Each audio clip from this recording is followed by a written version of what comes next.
Muy buenas noches, bienvenidos a Contexto Global de France 24. Yo soy Elena Lozano y todo lo que verá a continuación es noticia. Iniciamos. Perú rompe relaciones diplomáticas con México. El canciller peruano Hugo de Sela anunció la decisión tras denunciar un acto hostil por abrir un proceso de asilo a la ex primera ministra Betsy Chávez, que rigió durante el periodo del expresidente Pedro Castillo, acusado de dar un golpe de Estado en 2022. Cruce de señalamientos entre Donald Trump y Zoran Mamdani. A horas de que arranquen las elecciones locales en Estados Unidos, el presidente republicano amenazó con reducir fondos para Nueva York si gana el candidato demócrata de 34 años. Por su parte, Mamdani urgió a hacer frente a lo que tildó de bullies. Rusia afirma nuevos avances sobre la estratégica ciudad de Pokrovsk en el este de Ucrania, mientras desde Kiev el presidente ucraniano Volodymyr Zelensky dijo que si bien la urbe está bajo fuerte presión, las tropas del Kremlin no habrían logrado éxitos en terreno en las últimas horas.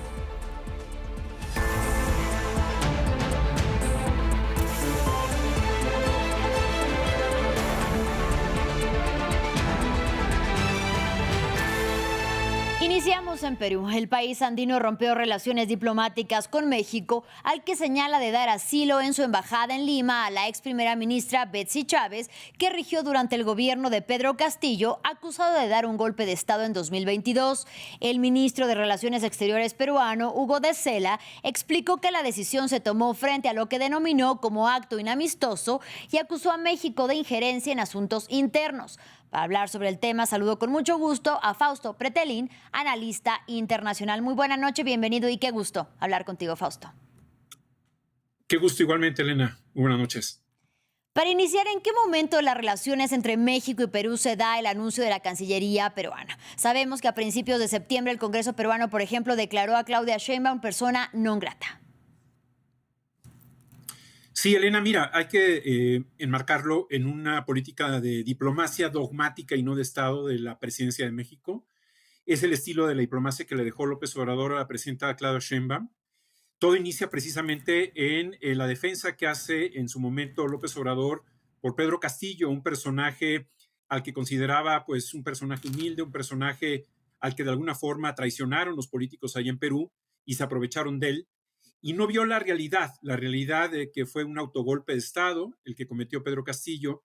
Y en ese entorno creo que hay que enmarcar precisamente este acto, es decir, si bien es cierto, la premier Chávez es un personaje secundario, de alguna manera está acusada en términos judiciales de haber participado en este autogolpe de Estado dado por Pedro Castillo, y se repite la misma estrategia que hizo México con Jorge Glass, el ecuatoriano, si tú recordarás, en su momento le dio pues apertura a la puerta de la Embajada de México allá en Quito, y bueno, se rompió la relación porque la policía del presidente Noboa entró a sacar a Jorge Glass, que también tenía denuncias judiciales, inclusive había estado en la cárcel. En este caso creo que se repite la tónica, es decir, una diplomacia dogmática en donde México queda más aislado. Y justamente en este contexto, ¿hasta qué punto entonces la decisión de México de asilar a Betsy Chávez fue un gesto político más que humanitario? ¿Y cómo se interpreta entonces este rompimiento en el contexto actual? Mira, a diferencia de lo que fue México en el siglo pasado, en donde se recibieron a republicanos españoles, a chilenos que huían de la dictadura, y que México de alguna manera elevó su rasgo de diplomacia porque daba asilo a este tipo de personajes, arquitectos, filósofos, doctores. En este caso, desde hace 7 años, la política de asilo ha sido pues prácticamente a personajes que tienen problemas con la justicia, que no son perseguidos por los políticos, sino que realmente es por la justicia. Si hay algún país en donde está dividido los poderes, claramente es en Perú. Si no, hay que ver la cantidad de presidentes que han caído desde el Congreso, muchos de ellos en la cárcel, otros se han suicidado. En ese sentido, creo que México tendría que demostrar que es un perseguido o una perseguida política, en este caso la señora Chávez o Pedro Castillo, que está en la cárcel allá en Lima, porque México, hasta donde yo sé, no tiene Fiscalía General en Lima. México no tiene o no debería tener injerencia política, porque precisamente ese es el rasgo que está presumiendo México desde hace muchos años. Y México ha tenido problemas con España, con Panamá, con Austria, ahora con Perú, con Bolivia. Es decir, México, paradójicamente, con López Obrador, quería estar más cerca de América Latina, pero hoy estamos más lejos. Aunque ya se aclaró que todos los trámites que tienen que ver con cuestiones consulares todavía continúan, en términos prácticos, Fausto, ¿qué significa esta fractura entre Lima y Ciudad de México? Bueno, yo creo que concluye algo que ya estaba lesionada, que era la relación. No teníamos embajador en Lima, teníamos a la representante de negocios como la cabeza de la embajada, pero hoy en día, bueno, da un paso más adelante Perú, que yo no me voy a meter si fue buena o mala decisión la que toma Perú, a diferencia de Ecuador, que México tomó la decisión por haber asaltado a la embajada en Quito, que verdaderamente fue una violación a la diplomacia. En este caso, la relación en términos diplomáticos se rompe, es decir, no hay de alguna manera vínculos políticos, simplemente consulares, y de alguna forma eso también lesiona y fisura las posibles estrategias de la Alianza del Pacífico, en donde México, Chile, Perú y está presente, y Colombia precisamente, y que con esta decisión, pues creo que la Alianza del Pacífico pasa a una mejor vida. Y finalmente, Fausto, de darse un rompimiento, como por ejemplo lo ocurrido, bien decías, con Ecuador, ¿qué se puede esperar de este rompimiento, probable rompimiento entre ambos países? Mira, lo que dijo el canciller peruano esta mañana me sorprendió. Me sorprendió en varios aspectos. Dijo que se acababan de enterar de que México le dio asilo a la señora Chávez. Creo que México perdió la oportunidad de hacer diplomacia cuando salió Dilma Boluarte, perdón, hace 2 o 3 semanas.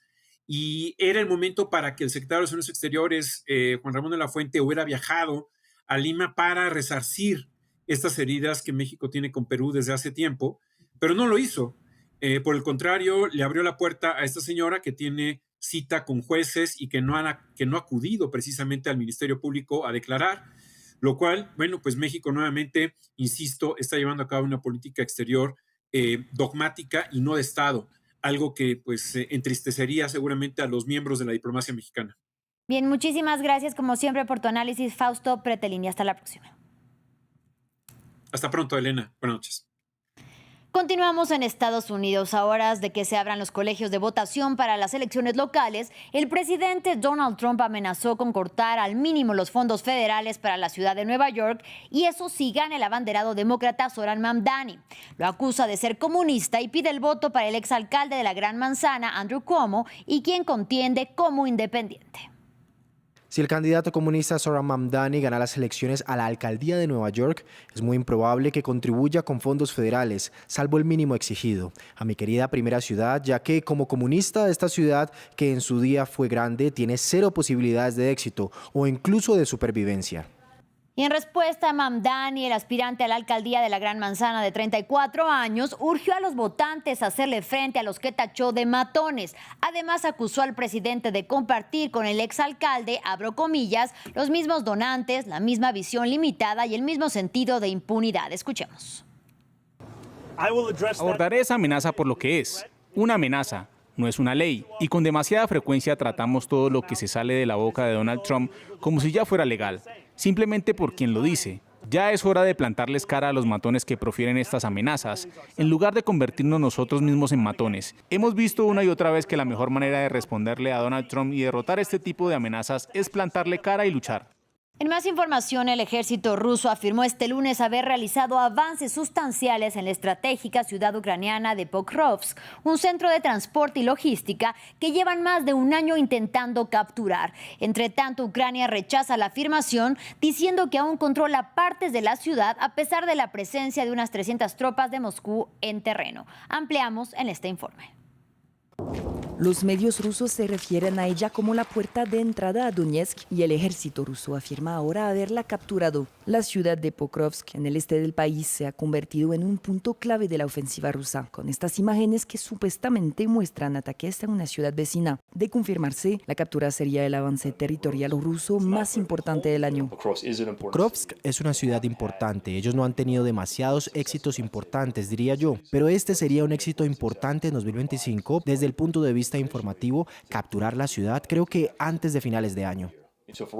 Saben que Rusia ha avanzado probablemente al doble de la velocidad en 2025 que en 2024, pero en muchos casos están avanzando en direcciones algo menos importantes. Ucrania rechazó la afirmación de Rusia, diciendo que sus tropas mantienen el control de la ciudad a pesar de las difíciles condiciones. Kiev ha desplegado fuerzas especiales allí para repeler lo que denomina un intenso asalto ruso.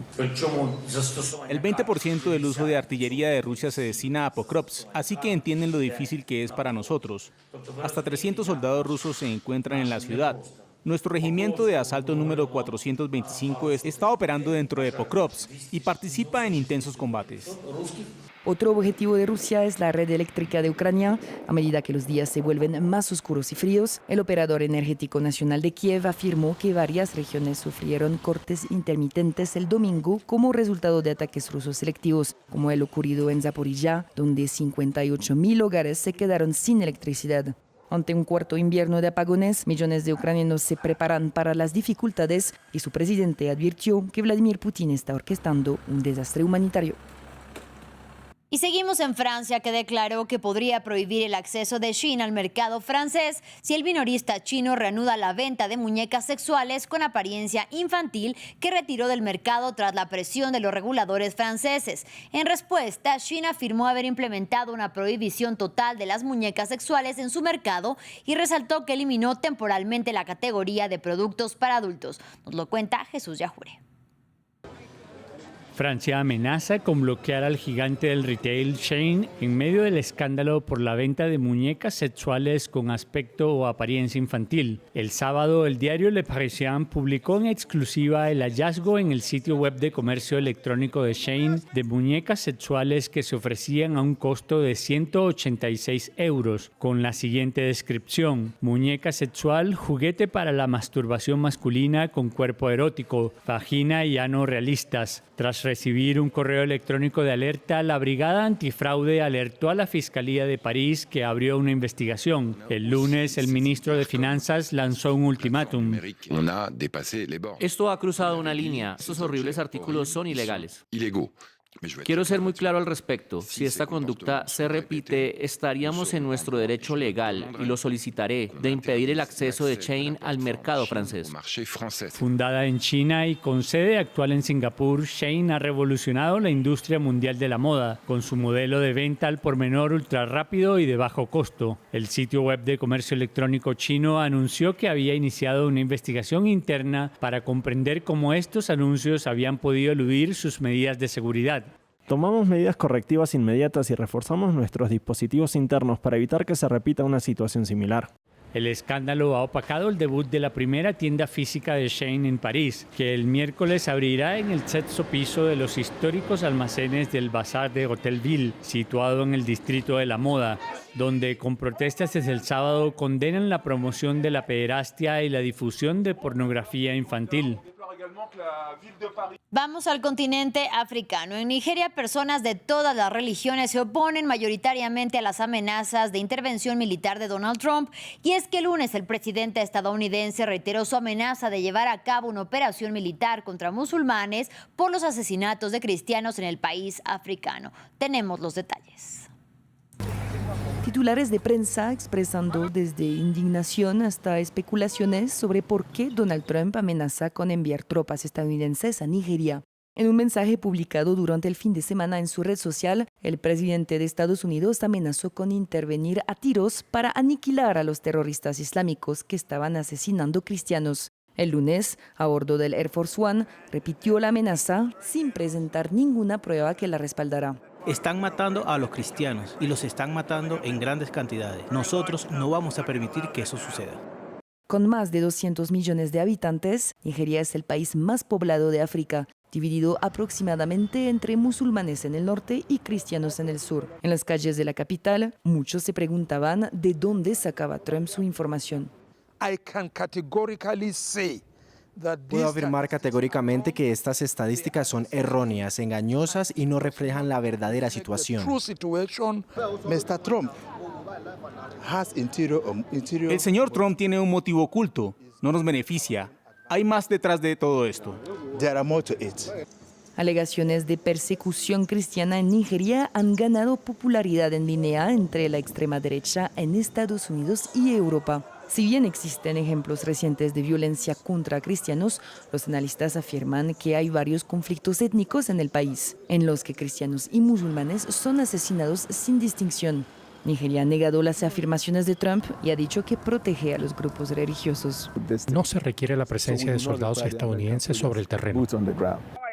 Grupos insurgentes islamistas como Boko Haram han asesinado a miles de personas en la última década, pero sus ataques se han limitado en gran medida al noreste del país de mayoría musulmana. Así llegamos al final de este espacio informativo, pero si quieren saber más, mucho más, quédense aquí en France 24. Hasta la próxima.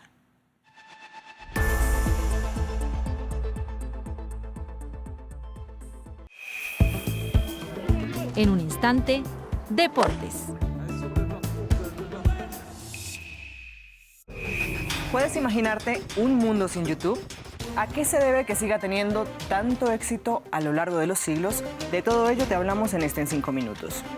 En un mundo complejo y lleno de desinformación, una herramienta para entender a fondo los hechos y su contexto. Acompáñenme en 5 minutos por France 24 y France24.com.